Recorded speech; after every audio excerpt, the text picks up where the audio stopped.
BRS Congress మధ్య big boss show నడుస్తోందని విమర్శించారు కేంద్ర మంత్రి బండి సంజయ్. రెండు పార్టీలు డ్రామాలు చేస్తున్నాయన్నారు. అవినీతి బండారాన్ని వాళ్లే బయట పెట్టుకున్నారని, బీఆర్ఎస్ అవినీతిని కాంగ్రెస్ వెలికి తీస్తుందని ప్రశ్నించారు. కాంగ్రెస్ బీఆర్ఎస్ మధ్య మ్యాచ్ ఫిక్సింగ్ నడుస్తోంది అన్నారు. ఇద్దరు ఆడిన డ్రామా చూసి ప్రజలు నవ్వుకుంటున్నారు. బిగ్ బాస్ షోను మైమర్పించే విధంగా ఇద్దరు షోలు ఉన్నాయి. వీళ్ళు అవినీతి పరులని వాళ్ళు అంటున్నారు, వాళ్ళ అవినీతి పరులను వీళ్ళు అంటున్నారు. వీళ్ళు వాళ్ళ గురించి ప్రూవ్ చేస్తలేరు, వాళ్ళు వీళ్ళ మీద ఆధారణ ప్రూవ్ చేయలేకపోతున్నారు.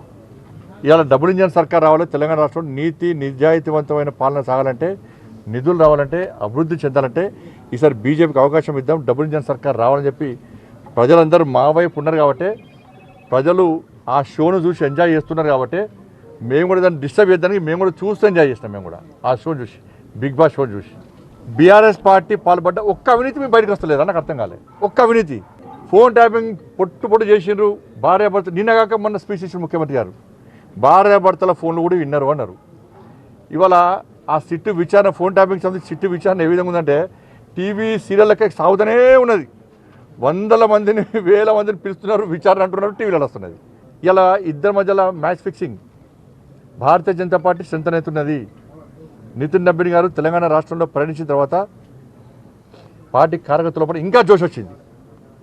కార్యకర్తల సమావేశాలు పూర్తిసార్లు సక్సెస్ అయినాయి రామచంద్ర గారి నేతృత్వంలో. కాబట్టి భారతీయ జనతా పార్టీ చాప కింద నీళ్ళ పైకి వస్తున్నది. కాబట్టి భారతీయ జనతా పార్టీ రానియద్దని చెప్పి ఈ రెండు పార్టీలు కుమ్మక్కై ఈ డ్రామాలు ఆడుతున్నారు. మీ డ్రామాలను ప్రజలు గమనించారు, గుర్తించారు. మీ డ్రామాలు ఇక సాగని విషయాన్ని గుర్తించుకోవాలి.